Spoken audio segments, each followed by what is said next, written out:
So hello guys, welcome back to the channel. কিছুক্ষণ আগেই তোমাদের জিওগ্রাফি এক্সাম শেষ হয়েছে, তো তারই প্রশ্নোত্তরগুলো এখন আমরা দেখে নেব। তো যেগুলো সাজেশন দিয়েছিলাম তার মধ্যে ম্যাক্সিমাম কোশ্চেন আছে, তো চলো শুরু করি। জনসংখ্যার বৃদ্ধির হার ড্যাশ মহাদেশে সর্বাধিক? অ্যান্সার এ, আফ্রিকা। ভারতের যে বন্দর মারফত জাপান লৌহ আকরিক রপ্তানি করা হয় তা হলো এ, বিশাখাপত্তনম। 3, জল বিভাজিকা অঞ্চল হলো একটি ভৌগোলিক অঞ্চল। C. 4, National Dairy Development Board গঠিত হয় ড্যাশ সালে? অ্যান্সার বি, 1965 সালে। 5, ভাকরা নাঙ্গাল পরিকল্পনার সাহায্যে রাজ্যে জলসেচ করা হয়? Answer C, Punjab. 6, যখন দুটি সন্নিহিত হিমবাহের পার্শ্ব গ্রাবরেখা একত্রিত হয় তখন তার ড্যাশ গঠন করে? এ, মধ্যরেখা। 7, হিমবাহের ক্ষয়কার্যের ফলে সৃষ্ট অ্যাম্ফিথিয়েটার রূপী ভূমিরূপটি ড্যাশ নামে জার্মানিতে পরিচিত? অ্যান্সার বি, কার। 8, বাম স্তম্ভের সঙ্গে ডান স্তম্ভ। আচ্ছা, এটার অ্যান্সার হবে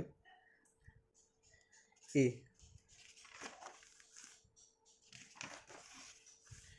9, নিম্নে অঙ্কিত চিত্রটি চিহ্নিত অংশের প্রেক্ষিতে সঠিক বিকল্পটি নির্বাচন করো। এটার অ্যান্সার হবে তোমাদের সি, শীতল বায়ু, উষ্ণবায়ু, নাতিশীতোষ্ণ, ঘূর্ণবাদজনিত বৃষ্টি। কোশ্চেন 10, নিম্নলিখিত কোন খনিজ সম্পত্তি মহীসোপান অঞ্চলের থেকে আহরিত হয়েছে? অ্যান্সার এ, ফসফেটিক নডিউলস।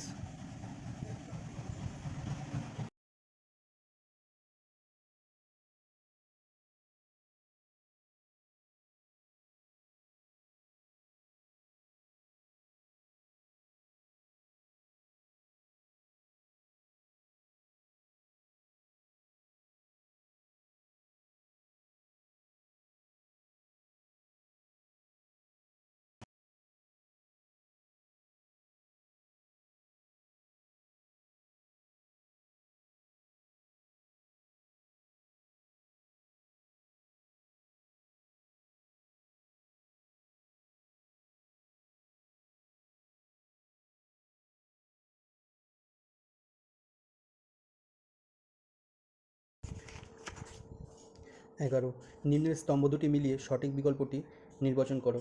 এটার অ্যান্সার হবে তোমাদের এ, তোমরা পড়ে নিও। 12, কাস্ট অঞ্চলে চুনাপাথরের অদ্রাব্য দ্রবণ কার্যে গঠিত লাল বর্ণের কর্দম নিম্নলিখিত যে নামে পরিচিত তাকে বলে? এ, টেরারোসা। 13, বিবৃতিগুলো পড়ে সত্য মিথ্যা উল্লেখ করো। সি, সত্য সত্য, মিথ্যা মিথ্যা। 14, নিরক্ষীয় বৃষ্টি অরণ্য অঞ্চলের অত্যাধিক উষ্ণ ও আর্দ্র পরিবেশে বসবাসকারী অধিবাসী হলো? এ, বান্টু। 15, স্থূল জন্মহার সিভিয়ার হলো? এটা তো বি হবে, 1000 যেখানে আছে সেটা হবে। 16, বন্যপ্রাণ অঞ্চলে উচ্চ স্থানে গড়ে ওঠা বসতিকে বলে? শুষ্কবিন্দু বসতি। 17, নিম্নে অঙ্কিত বসতিটি কোন ধরনের বসতি উল্লেখ করে? এটা অ্যান্সার হবে ডি, রৈখিক বসতি। 18, ভারতের বৃহত্তম তৈল শোধনাগারটি অবস্থিত হলো? সি, জামনগর, গুজরাট। 19, অবরোহণ ও আরোহণ প্রক্রিয়ায় সম্মিলিত ফল হলো? বি, পর্যায়ন। 20, নিম্নোক্ত প্ল্যাটফর্মগুলি নিম্নের কোন মাধ্যমটির সাথে সম্পর্কিত? এটার অ্যান্সার হবে বি, ভিডিও কনফারেন্সিং। 21, নিম্নলিখিত কোন বিবৃতিটি খাদ্য শৃঙ্খলের ক্ষেত্রে প্রযোজ্য নয়? এটা হবে এ, খাদ্য শৃঙ্খলে শক্তির প্রবাহ সর্বদা চক্রাকার। এটা ভুল। 22, দক্ষিণ ভারতের তুলনায় উত্তর ভারতের সমভূমি অঞ্চলে নিত্যবাহ খালের সংখ্যা বেশি হওয়ার কারণ হিসাবে নিম্নলিখিত কোনটি প্রযোজ্য নয়? এর অ্যান্সার হবে ডি। 23, নদীর মোহনায় নিম্নলিখিত কোন ধরনের বাস্তুতন্ত্র লক্ষ্য করা যায়? অ্যান্সার এ, খাড়ি। 24, পৃথিবীর সর্বাধিক লবণাক্ত হ্রদ হলো? এ, কাস্পিয়ান সাগর। 25, পরিব্রাজন আকর্ষণ শক্তি বা পুল ফ্যাক্টর নয় কোনটি? অ্যান্সার ডি, ধর্ম ও জাতিগত ভেদাভেদ। 26, বাম স্তম্ভের সঙ্গে ডান স্তম্ভ মেলাও। এটার অ্যান্সার হবে তোমাদের এ, পড়ে নিও। 27, তিন দিক থেকে তিনটি রাস্তা এসে একটি বিন্দুতে মিলিত হলে উক্ত স্থানে রাস্তা বরাবর কী আকৃতি গঠন হবে? অ্যান্সার হবে ডি, ওয়াই আকৃতির। 28, জলবিভাজিকা ব্যবস্থাপনার মূল লক্ষ্য কী? অ্যান্সার হবে বি, জলাশয় মৃত্তিকা ও উদ্ভিদের সমন্বিত সংরক্ষণ। 29, বাম স্তম্ভের সঙ্গে ডান স্তম্ভ, এটার অ্যান্সার হবে তোমাদের ডি, 29-এর অ্যান্সার ডি।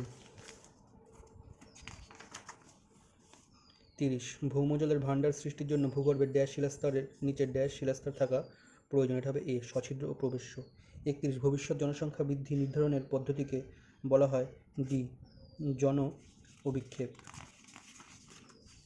31, 2011 সালের আদমশুমারি অনুসারে নিম্নলিখিত রাজ্যগুলির জনঘনত্বের ক্রম হ্রাসমান বিচারে সাজাও, সি, সিবিডিএ। 33, সঠিক বিকল্পটি প্রশ্নসূচক স্থানে বসাও, এটার অ্যান্সার হবে বি, আন্তর্জাতিক বাণিজ্য। 34, মই সঞ্চালন মতবাদের প্রবক্তা হলেন বি, আলফ্রেড ওয়েগনার। 35, উন্নয়নশীল দেশে বয়স লিঙ্গ পিরামিডের আকৃতি হয়, অ্যান্সার এ, সমবাহু ত্রিভুজের মতো। তোমাদের অ্যান্সারগুলো বলে দিলাম, তোমরা মিলিয়ে নিও।